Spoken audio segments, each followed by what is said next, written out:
You speaking English powerfully, speaking English fluently in 6 months, fluent in 6 months. Is it possible? Can you do it? Can you speak English fluently and powerfully in 6 months, 6 months from today? And the answer is yes. Yes, you can. Absolutely, yes, you can. Let's talk about what this means. To be fluent and how to do it. First, let's just talk about this word fluent. Fluent in 6 months. Fluent. What does this word fluent mean? Fluent. Well, fluent has the same root as the word fluid. Fluid means flowing or moving like water. Okay? Water-like movement, right? So, if you think of water, think of a river or a stream. How does it move? Right? It moves bookish. That's why I use the name bookish English. Water moves bookish lie and smoothly, right? That's how water flows or moves. So, fluent or fluency, we're talking about a smooth movement. Now, if we're talking about English, what are we talking about? It's the smooth movement of words, of phrases, of sentences, of the language. It means you speak in a way that's fairly bookish and smooth. The opposite of fluent would be to speak like this and right. That's the opposite of fluent. It means the words are not coming out smoothly. They're not coming out easily. They're not coming out naturally, right? That's not fluent. So we're talking specifically about speaking. When we say fluent or fluency, we're talking about speaking and how the words come out. That's the meaning of fluency. That is the real meaning of fluency.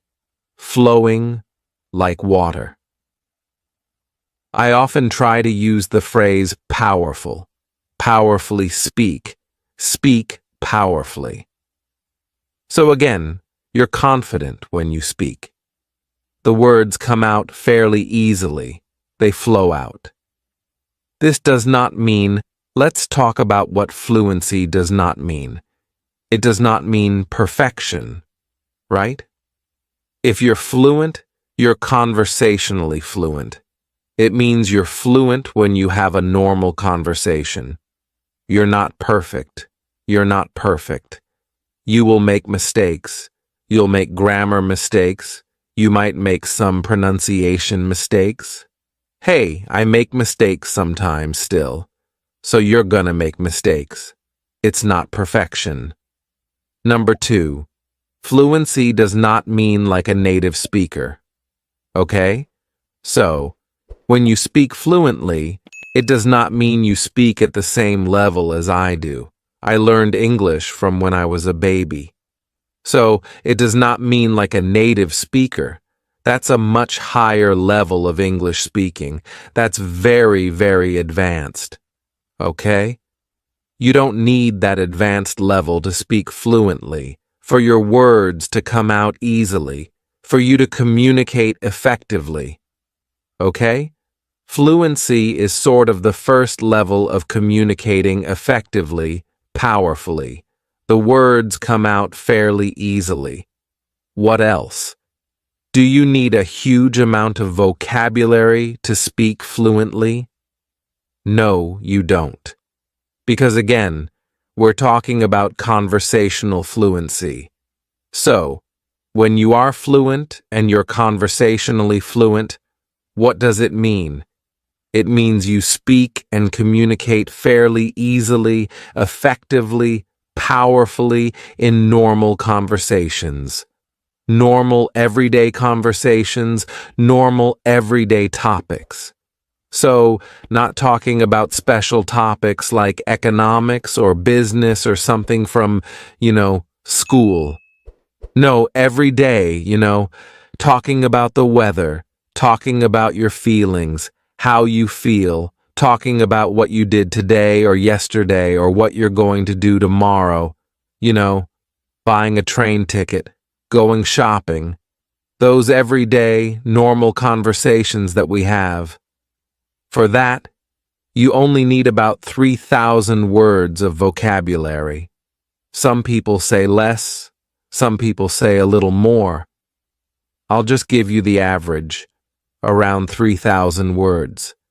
That's not a huge amount. It's not small, it's not tiny, but it's not huge.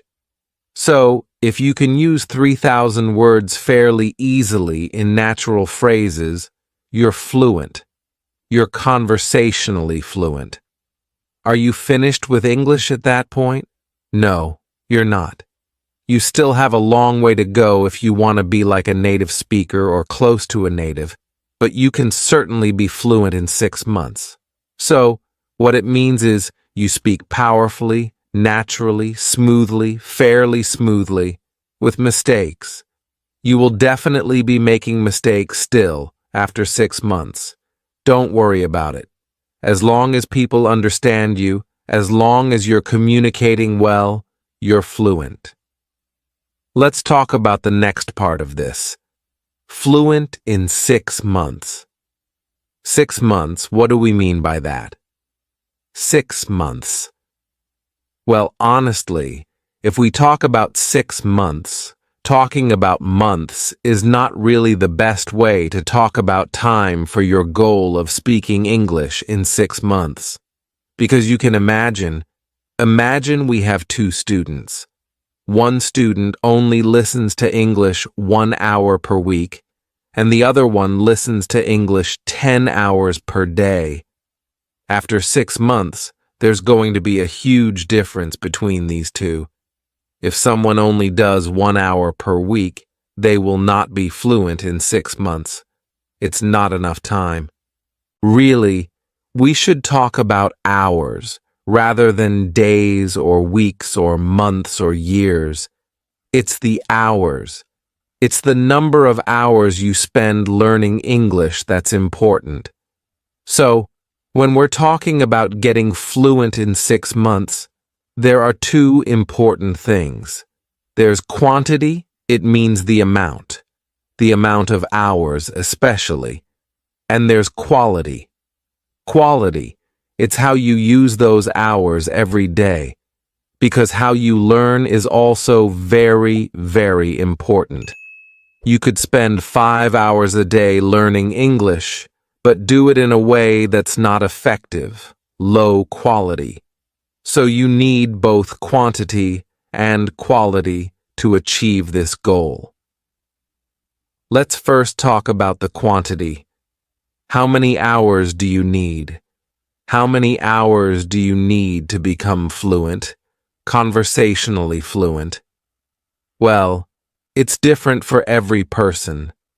I can't give you an exact number. I'll give you a very general number.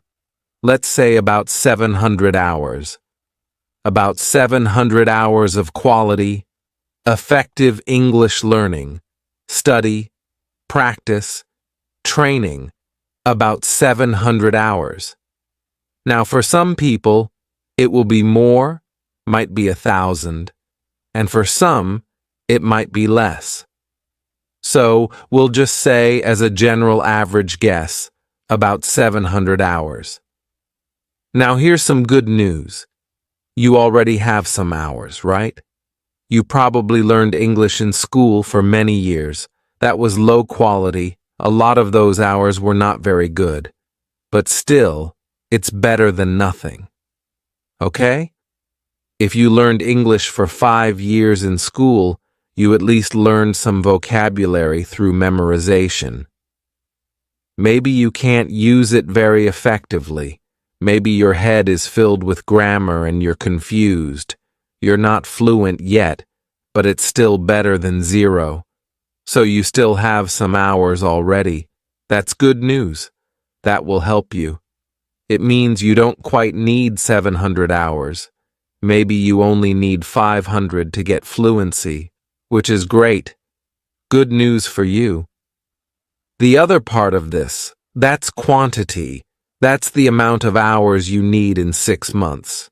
The next part is quality. It's how you do it that is very important. As I said in school, low quality. You might learn English in school for 1,000 hours, but the problem is you're memorizing lists of vocabulary that you quickly forget. You're memorizing long lists of grammar that you can't use when you speak. Too complicated. You forget. You're taking tests. You're stressed. You're bored. A lot of time in class, you're not really focused. You're kind of bored. When you're doing your homework, you're bored. You're half asleep. So you might have 1,000 hours in school, but it does not really equal 1,000 quality hours. Maybe it only equals about 100 hours really because it's so low quality. So you want to get the highest quality from every minute, from every hour that you learn English. That is what the bookish English system does. So what do I mean by quality? Number one, power, right? It means it's a powerful way to learn. It means you are focused. You are focused and concentrating every minute. So if you're listening to English but you're kind of falling asleep, you're sitting at your desk, that's low quality. That's no good. You're wasting a lot of your time. Your brain needs to be awake. You need to be focused. You need to be listening carefully to every word, every phrase. That's the highest quality. Alert, awake, maximum concentration. It needs to be understandable. This is something else for quality English learning. You must understand it. If you don't understand it, you're wasting your time. So this is the problem. If you're lower level and you listen to a movie or a TV show, you're wasting your time. It's too advanced. You can't understand anything. So most of your time is completely wasted. You're watching 2 hours or an hour of TV, but really you're getting almost no quality English learning. So you must understand it. It can be a little difficult, but not too difficult. Very, very important. Understandable is super important. That's part of quality. Next, you need to have some emotion. Positive, even negative sometimes, but especially strong positive emotions will help you learn much faster. That's also part of quality. It's why I use stories a lot in bookish English. Just think about it. When you learn something with no emotion, just kind of flat, it's much easier to forget. But if you learn something with excitement or energy or passion, or sometimes even fear or humor, laughter, you are more likely to remember it, and to remember it for a long time. So it needs to be emotional and energetic. Emotion and energy go together. So again, a low energy, low quality way to study English is to sit at your desk listening or just reading a textbook, right? It's low energy. Your mind starts to go to sleep. You're wasting a lot of your time. But if you're up, if you're moving, if your heart's, beating, you got energy going through your body, you're feeling good, you're smiling, you're awake, your brain wakes up, everything is much more effective. Everything you do, you will remember better. You will learn faster. This is so important. You need the highest quality time to achieve this goal. I'll give you a quick example of this. Let's say you're trying to learn the verb to cuddle. To cuddle. That's a nice little word. To cuddle. Now, the low quality way, the school way, the normal way to learn to cuddle would be to look in the dictionary for the verb to cuddle and to write down the meaning and then to memorize it. To cuddle, to cuddle, to cuddle is repeated a lot, right? It's boring. So it's probably going to be low energy. There's no emotion. You're just trying to memorize it. And then you probably have a list of a lot more words you're also trying to memorize. So when you get to the end of the list, you've forgotten the first one. You forgot cuddle, and then you have to go back and try it again, again, and again, and again. It's boring. It's ineffective. You waste a lot of time. What does it mean, by the way, to cuddle? To cuddle means to be affectionate, like to hug and kind of rub with someone. It has a romantic idea. Okay, so it's not really sexual, but it can be. If you have a girlfriend or boyfriend, they like to cuddle, right? They're always touching and hugging and rubbing against each other. But you can also do it. You know, children like to cuddle. So if you have a child, you can cuddle and hug them, and oh, it feels so good. Or even with a dog, a puppy, right? A puppy you can play around with, you hug him. And maybe kiss. Not like super romantic kissing, but, you know, kiss him on the head.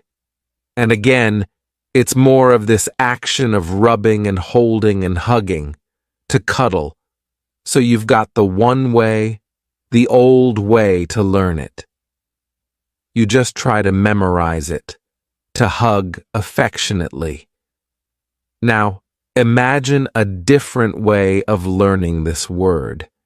Imagine that a super sexy, hot guy or girl, whichever you prefer, comes up to you and you think, ah, this person is so amazing, so attractive. I love them so much. I want them. Oh, and they come up to you and they say, let's cuddle. Let's cuddle. Oh, and then they hug you and you start rubbing against each other and holding each other. And they're whispering the word in your ear. Oh, it feels so good to cuddle with you. Oh, I love cuddling with you. Now, how are you going to feel? Your heart's going to be beating. Boom, boom, super powerful emotion. There's also physical feelings happening at the same time. Which one is more memorable? Are you going to remember studying it from the dictionary definition, trying to memorize it the old way, the normal school way? Or are you going to remember this super emotional experience of this hot guy or girl cuddling with you and saying the word in your ear? Obviously, the experience about cuddling with the guy or the girl will be much more memorable. I guarantee you will never forget that word again. This will become one of your favorite words. You'll know, you'll learn it instantly, and you'll never forget it. That's an example, an extreme example, of the highest quality of learning, in this case, vocabulary, right? Because it's got the maximum amount of emotion. Now, of course, normally day to day, it's hard to achieve that super high level of emotion. I wish we could. It's hard to. But still, we can get much more emotion if we learn vocabulary and learn phrases and even grammar using stories, using physical movement. All the things we do in bookish English are designed to bring the emotion higher, bring the energy higher, so that you remember everything much faster and longer. That's how we get faster, more powerful results because the quality is so much higher with bookish English. Let's talk about another example. I want you to train like a champion. Imagine that English, instead of like a subject you study in school, imagine it's more like a sport. It's an activity that you're training for, like you would for a sport, right? To be a champion. You're going to be a champion English speaker. You are a champion English speaker. How would you train like a champion? I do jiu-jitsu, Brazilian jiu-jitsu. It's my hobby. So let's imagine two jiu-jitsu fighters, two jiu-jitsu students, okay? One is just a normal person like me, like most people who learn jiu-jitsu, and the other one is Andre Galvao, who is a world champion.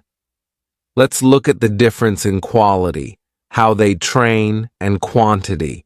How do they train jiu-jitsu, and how do they get results? What are the results? How are they different? What's different about a champion and a normal person? Because again, I want you to be a champion in English, not just a normal school learner. A normal person for jiu-jitsu usually goes to class 2 or 3 times per week. 2 or 3 times a week is the kind of normal, average jiu-jitsu learner, and that's what I do. Most of the people I know train 2 to 3 times per week. What does Andre Galvao, the world champion, do? He trains twice per day, maybe more. 2 times per day, that's 14 times per week instead of 2 or 3. So his quantity, his amount, is much, much higher. But guess what? It's also much more quality. The other thing, when a normal person learns a new technique in jiu-jitsu, they practice that technique maybe 10 times, maybe 20 times. I'd say, at the most, probably 50 times. How many times does Andre Galvao practice a new technique that he's working on? 1,000 times or more. He practices each new technique 1,000 times or more. The amount of repetition that a champion gets in their practice, in their training, is much, much higher. Again, so much higher quantity, repetitions, it's the amount of time, the number of hours per day, and also the amount of repetition that they get is so much higher for a champion. And then the quality. What about the quality? The amount of focus. So for a normal jiu-jitsu learner, they think of it as kind of a hobby. That's how I think of jiu-jitsu. It's a hobby. So I go and I try to pay attention. I'm focused, of course. I'm awake when I'm there. I'm enjoying myself. But Andre Galvao, or another champion, is much, much higher than that. They are totally focused, right? They are super high energy. They are serious. They are concentrating every minute. They are learning every minute. They're training. The intensity, the emotion is super high. They're also consistent. Normal people who are learning something like jiu-jitsu or any sport as a hobby, some days you feel good and you try really hard, and some days maybe you're a little tired, a little lazy, you don't try your best, and it's kind of up and down. Day to day, it's different. A champion like Andre Galvao, every moment, every day, every training, it's 100% effort all the time, 100% energy all the time, 100% passion and emotion all the time. Every minute, every hour, every week, every month of training. The emotional quality, the energy, is so much higher than just regular normal people. And of course, what's the result? Andre Galvao, super fast improvement, world champion, normal people, still improving, but slow improvement. I'm getting a little better at jiu-jitsu, but it's very slow. Most people, they improve, but slowly, nothing like a champion. Normal people will never become world champions. We can learn from this example because we see this in all sports, in all different skill areas, this same idea of quantity and quality. And quality, that's what determines the amount of success you have, how powerful your results are, and how fast your improvement is. So I want you to be a powerful champion. I want you to be the Andre Galvao of English learning. You can be a champion English speaker. You can speak English powerfully and fluently in 6 months. 6 months from now, you can do it. You will do it when you use the bookish English system. The highest quantity you can get, and of course, most importantly, the highest quality every single time you listen to English, learn English, and train with English. Quality, quality, quality. That's what bookish English is about. Now, another important point. Don't let anyone else tell you that you cannot do this. Don't let anyone else tell you you can't do anything in life. Not just about English, anything. There are always people out there who will tell you, you can't do it. It can't be done. You can't be fluent in 6 months. You can't make a lot of money. You can't start your own business. You can't. Right? There's always these negative people in life, I promise you. Anytime you try to do something amazing, anytime you try to succeed, anytime you push yourself, there will be people telling you, you can't do it. There will be people trying to make you feel weaker. I don't know if it's jealousy. I don't know if they're disappointed in their own life. I don't know why they do it, but they do. There are just a lot of negative people in the world who will criticize you, who will tell you, you can't do it. You shouldn't do it, all the time. Don't listen to these people. Champions do not listen to negative people. Champions just ignore those people. See, my job is the opposite. I always call myself an English coach, not a teacher.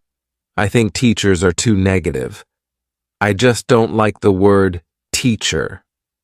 Coach, right? A coach. My job is to be your coach. And as your coach, I want to destroy doubt. I want to destroy weakness. Okay? I want to build your power. I want to build and increase your confidence. I want you to believe in yourself. I want you to dream bigger. I want you to dream more powerfully. I want you to believe that you can do it, that you will do it, whatever you want in life. Certainly English, but anything else that you want in your life, you can do it. It is possible. You can be powerful in your life. You can speak English powerfully. You can be fluent in 6 months. You can eventually become like a native speaker if that's what you want. You can do it. You do have the power. Trust yourself. Don't listen to all the people who say, no, no, no, you can't. You can't. No, you can, and you will. Will it always be easy? No. But you're strong. You will find the strength. You will find the power. You can, and you will be a champion. Just believe in yourself. That is my message to you. Think like a champion. Act like a champion. Train like a champion with English, and you will speak English powerfully and fluently in 6 months. Maybe less, maybe more. It's your decision. You can, and you will do it. Be a champion and trust yourself.